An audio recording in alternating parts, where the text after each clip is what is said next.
कभी अगर बनना हो तो बाज बनना, लेकिन कभी तोता मत बनना। तोता बोलता तो बहुत है, लेकिन ज्यादा ऊंचाई तक उड़ नहीं सकता। बाज बोलता बहुत कम है, लेकिन सबसे ऊंचाई पर उड़ता है और बाकी पंछियों का राजा होता है एक बाज। आज मैं आपको 5 ऐसे पॉइंट्स बताऊंगा जो कि हर इंसान को बाज से सीखना चाहिए और लाइफ की बहुत बड़ी लर्निंग है इन 5 पॉइंट्स में। पहला लेसन, ईगल फ्लाई अलोन। बाज अकेले उड़ता है और बाकी पंछियों के मुकाबले सबसे ऊंचाई पर उड़ता है। बाज अकेले उड़ेगा, लेकिन कभी भी चिड़िया और छोटे पंछियों के साथ नहीं उड़ेगा। बाज हमेशा या तो बाज के साथ उड़ता है या फिर अकेला उड़ता है। और इस समय यह सीख मिलती है कि छोटी सोच वाले लोगों से हमेशा दूर रहें और अकेले रहो, क्योंकि यही वो समय है जब खुद को जानने का असली मौका मिलता है। दूसरा लेसन, बाज का विजन बहुत ज्यादा क्लियर होता है और बहुत ज्यादा स्ट्रॉन्ग होता है। बाज अपने शिकार को 5 किलोमीटर दूर से ही देख लेता है और जब एक बार उसे अपना लक्ष्य दिख जाता है तो उसके बाद चाहे रास्ते में कितनी भी मुश्किलें क्यों ना आए, वो अपने लक्ष्य को हासिल करके ही दम लेता है। इससे भी एक बहुत बड़ी सीख मिलती है कि अपना विजन क्लियर रखो और उसे हासिल करने में फिर चाहे कितनी भी मुश्किलें क्यों ना आए, पीछे मत हटो उस बाज की तरह। तीसरा लेसन, बाज कभी भी मरे हुए जानवरों को नहीं खाता, वो हमेशा जिंदा शिकार करता है। और इससे हमें यह सीख मिलती है कि जो हमारा पास्ट है वो मर चुका है, तो अपने उन मरे हुए सड़े हुए थॉट्स पर ध्यान मत दो और अपनी आने वाली ताजी फ्रेश जिंदगी पर ध्यान लगाओ।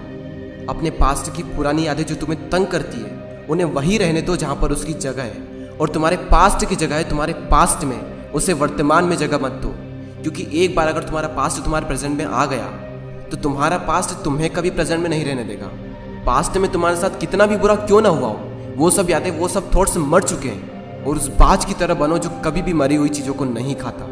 चौथा लेसन, जब आंधी तूफान आते हैं तो बाज बहुत ज़्यादा एक्साइटेड हो जाता है। जब बारिश होती है तो सारे पंछी छिपकर बैठ जाते हैं, लेकिन बाज को बड़ा मजा आता है। जब तेज हवाएं चलती है तो बाज उन हवाओं के सहारे और तेजी से ऊपर की ओर उठता है, और ऊपर उड़ते उड़ते इतना ऊपर उड़ जाता है कि बादलों से भी ऊपर पहुंच जाता है। और इससे भी एक बहुत बड़ी सीख मिलती है कि मुसीबत में मजा ढूंढो। और नेपोलियन हिल ने एक बार कहा था कि हर बड़ी चुनौती अपने साथ में एक बहुत बड़ा अवसर लेकर आती है। तो उस बाज की तरह तुम भी अपने अवसर को पहचानो, और जिस दिन तुमने अवसरों को पहचान लिया तो सारी मुश्किलें तुम्हारे नीचे होगी और तुम उन मुश्किलों के ऊपर होंगे। फिफ्थ लेसन, बाज अपने घोंसलों में से सॉफ्ट घास को हमेशा निकाल देता है ताकि बाज का जो बच्चा होता है वो उसमें कंफर्टेबल ना हो सके, क्योंकि अगर वो घोंसले में कंफर्टेबल हो गया तो वो वहीं रहना पसंद करेगा। लेकिन बाज ऐसा कभी होने नहीं देता। बाज एक पंछी है और उसे भी ये बात पता है कि there is no growth in comfort zone. लेकिन हम तो इंसान है ना, और इंसान होने के बावजूद भी कई सारे लोग इस बात को समझते ही नहीं। आप जितना ज़्यादा कंफर्ट जोन में रहोगे, आपकी लाइफ आने वाले टाइम में उतनी ही ज़्यादा अनकंफर्टेबल हो जाएगी।